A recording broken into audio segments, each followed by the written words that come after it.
One of the hardest things to do at the start of a season is refine and craft your champion pool. I'm going to show you how 90% of players get to Challenger for the first time using this kind of methodology, and why I recommend you to create 2 champion pools to climb first. Hopefully, because it's worked for me and it's worked for them, it will work for you, the people. Now, before I explain the 2 champion pools that I kind of construct, the 2 different methodologies, and how and why you can also construct them, we do need to basically give an overview of what the best high elo players kind of have to say on the matter. Now, I think it's no surprise that we know Challenger junglers, specifically those that climb quickly and get to the top of the ladder quickly at the beginning of seasons, they all have 3 champions accounting for like 75% of their games. Basically, they have a good meta champion pool and they stick to it. Now, most importantly, they get to this rank while using a bunch of different champions, roles, and playstyles. But the thing that they have most in common is how they form their champion pool. Now, obviously, there is a very high priority on the meta at the very peak. Since player strength is closer, champion strength makes a much bigger difference. That means the champion pool will ebb and flow and adjust with Ryan's balancing. If something that was once broken and is basically dominating their games gets absolutely gutted and take it out back, then they're gonna have to bring another one into their pool. So how exactly does this work for you, and why is it important that I give you this context? That's because 3 has basically been the classic amount of champions that these players have for like 50% of the games they will usually play over a period of time to maintain Challenger status, or at least be high elo in that regard. So what's important is when you need to start focusing on the game, if you're a jungler, you have to focus on pathing and adapting and playing around exactly what you meant to do to help your laners win and to help yourself get fed. So basically, you want to have less to learn, you want to focus more on your muscle memory, which gives you quicker results with the ability to adapt to the game state as Riot brings forth those changes every 2 weeks. The downside is obviously you will get bored. It can be less fun and you can get tilted, frustrated more easily when you're not exactly enjoying the champions you're playing, or perhaps, you keep playing them and they're actually not so good anymore, and so you just lose and go down, which is of course sad.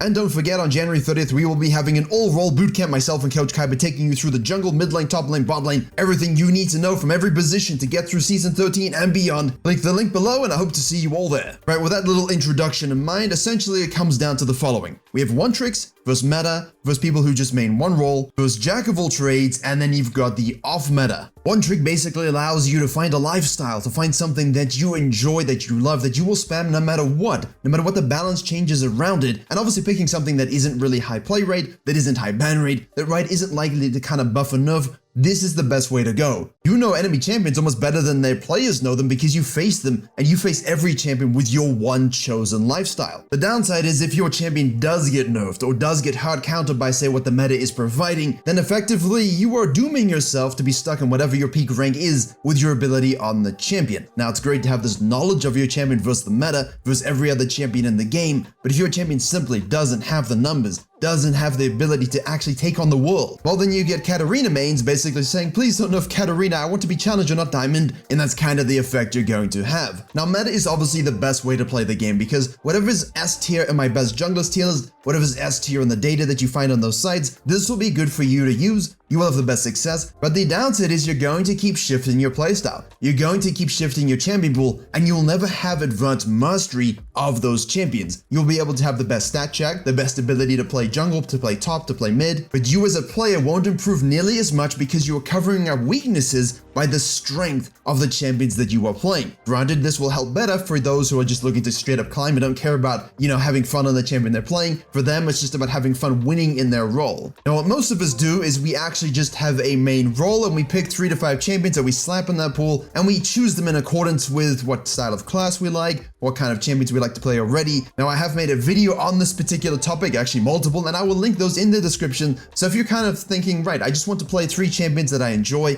but that are also kind of viable, maybe not something that's meta that I have to keep shifting out. I just want to play these 3 champions, maybe 3 to 5 in one role, and kind of keep that set for the whole season. That's typical. That's what most people do. They're not meta hoppers. They're not one tricks. But basically, you play them almost like a one trick, don't you? You spam these champions within the meta against everybody else, and you keep spamming them based upon the champion select that you have, and you try your best to win and climb using those champions. And eventually, when they do get nerfed too much for you to play, you will take one out, you will put another one in, and you repeat the process. This gives you the best long-term champion pool, whereby you might want 3 to 5 for your particular season, but you have 15, 20, 25 that you can actually choose from before you queue up. The downside is that you're not exactly always going to have the strongest champions. You might actually not have strong champions at all in your little pool before you kind of increase it up over the course of a few seasons. And if none of your champions champions are particularly strong or giving you the sense of fun, and you don't want to play something meta, it can leave you in a particularly sour state where you're actually not too sure what you want to play, which is why I recommend having different style of champions within your little micro pool here.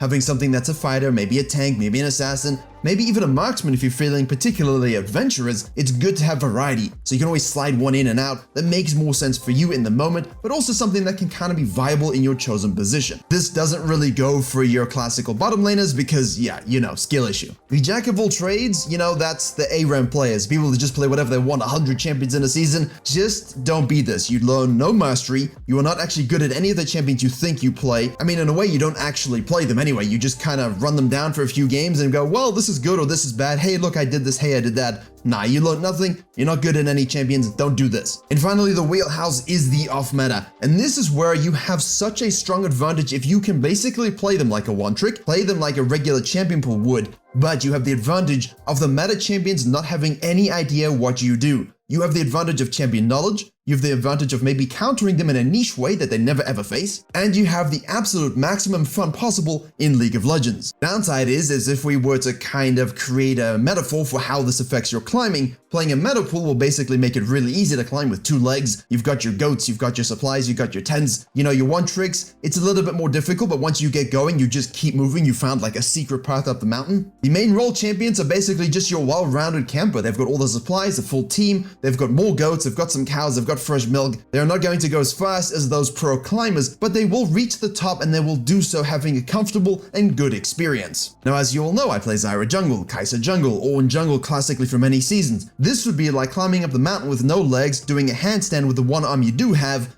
and of course not being able to eat the whole time because you're upside down. And that's your impact on your climbing. But how do we actually then construct our pools? What would I suggest you do, and why do I tell you to have 2? The first pool we're going to create is going to be our standard champion pool. I do not suggest anyone to actually meta hop unless your sole goal is giga climbing, but again, you are now at the whims of Riot, and when something gets nerfed after a month, what do you play next? You're stuck. You have to repeat the process over and over again as the meta shifts. You want something that's good, that's eternal, but most importantly, what do you enjoy? What are you good at? Are you good at tanks, mages, ADCs, kiting, mechanics, map control? Do you like being a little bit of both? You know, having CC, no CC, spiking at 6, early game, late game? What do you enjoy? Write out a list of those things that you know you enjoy from your explorations and normals and what you've had so far in League of Legends. Now, at this particular stage, I'm going to assume you know what role you're actually playing, and I'm going to use jungle for the example because that's what the channel's based on, but of course you can do this for any single role that you like. My biggest recommendation to you when you are refining down your 3 champions, and of course using the video link below to do that, is I want you to pick similar champions, but also keep one champion that's a little bit different, that's a little bit unique, that can allow you to flex your champion select and flex against meta champions in a better way. For example, if we love Warwick because we like early game ganking, we like disruption late game, we like rotational ability, we like sustain, fighting, invading, and of course getting objectives, then something similar that might work could be Volibear, or it even could be something like an Udyr. You might have different flexes, but all 3 of those would make sense in one singular pool. At the same time, I would say, okay, look, Volibear isn't always something that's really fresh and strong because Riot keeps nerfing him based upon pro play.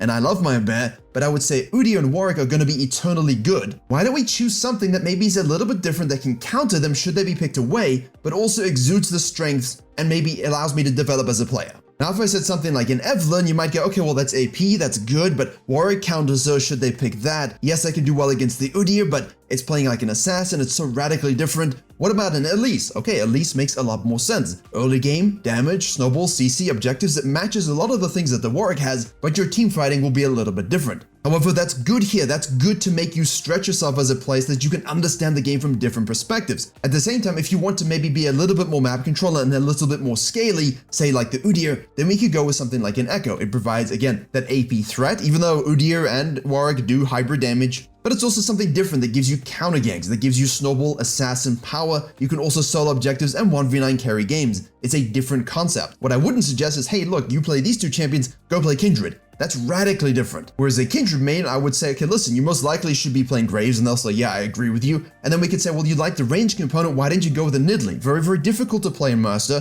but something that is similar, but also a little bit different. People might say, well, if you have only ganking junglers, then is having a farming jungler bad? I say no, unless you want to have a singular playstyle. If your goal is to climb as fast as possible, sure. But I always like having things that can adapt, evolve, and also make my champion pool over time be as well-rounded as possible. And by doing this particular strategy over many years, and obviously, I've been playing for a long time, my champion pool now has everything from fighters, tanks, assassins, mages, marksmen, supportive styles. I have everything in my pool that I can pick from based upon what the meta needs and what I feel like playing. That's my recommendation to you, and that is what I have done to climb and of course make this channel and base this channel off of those kinds of ideas. The next thing you can think about when making your pool is, can I take this champion to another role? For example, top laners who play Warwick can go jungle with Warwick and vice versa. Same thing with Udyr actually. So at least having one of the champions in your pool be able to be played in another position, this is what I highly recommend should you be filled, because you don't want to dodge. I don't want you to dodge. I want you to play the games out. It makes you a better player when you're filled and have to play and see the game from a different perspective. But at the very least, you know your champion and you're playing your champion every patch and you understand the matchups. Now when it comes to choosing a one trick, I shouldn't really have to give you any advice here. Basically, if you are evil like demonic hellspawn and like tilting everyone off the face of the earth, go ahead, pick Shaka. Play this, play that, and enjoy yourself. No one else will like you, but as long as you like yourself, I don't know how that's possible, go ahead and do it. The best champions to one trick is an entirely different concept, and I will release a video at least for junglers from that perspective, but it comes down to thematic, champion kit, and ability to match up against meta and other strong champions in general. If you can tick all these boxes and play it in the role you've chosen, there will always be a way for it to be executed. And on that last note, it's pretty damn obvious that I'm kind of trending towards the off-meta here, because you can one-trick an off-meta champion in a different role. But my second recommendation for you all is to have an off-meta champion pool, to construct something in your role that includes only champions that have remote viability, but something you can also navigate in the meta against the meta, because what you want is to be able to bring that into your pool should things go really, really random. Also, obviously, I'm not going to talk about the meta, people. Just play whatever's strong, right? Top of the tier list, play it, learn it, play the next thing the next time. There's no stress, there's no difficulty, but of course you're not going to be the best player, are you? Which is why if you have a viable champion pool of 3 to 5 champions in your main pod, and then you have this off-meta pod on the side here,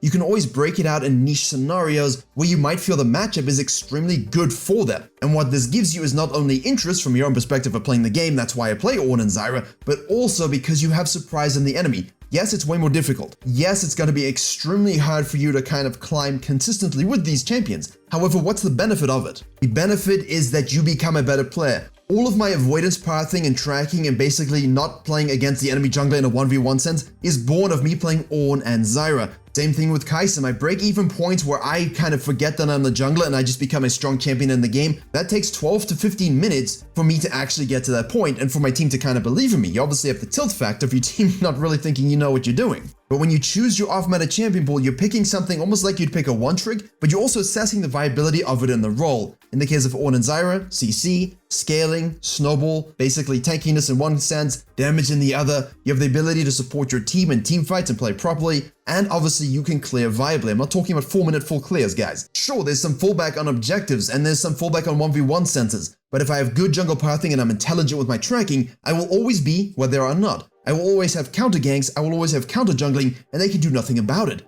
I practice avoidance, an advanced technique basically set up to make me carry the game, deny them, and I never have to face them 1v1 until I choose to do so on an invade, and that can happen early, it can happen late, but when I do, it's for kills and it's for basically snowballing the game out of control. Now obviously extrapolate this and apply it to all of your singular roles, whatever you're playing, the same concepts apply here. Now go back from playing a difficult top lane matchup where you play something really off meta that's strange. You could even play the Vel'Koz top lane, for example. Now go back to play something else that kind of matches similarity but is strong in the meta. What are you gonna do? You're gonna run them over. You're gonna be like, wow, this is so powerful. I've learned so much about laning in a difficult sense. This is so easy by comparison. You've shifted your frame of reference, you've shifted your perspective, and you've made yourself a more total and controlled player. I highly recommend everybody narrows down their champion pool of their main champs 3 to 5, and of course breaking down those steps that I explained, and then doing the same one-trick sense of, choosing something you love and applying the same principles to create an off-meta champion pool and playing a few games with those. Basically, you can also pick it out as a pocket pick. For example, Season 9, when I went Master Tier, I used Rek'Sai first, Warwick second, and third,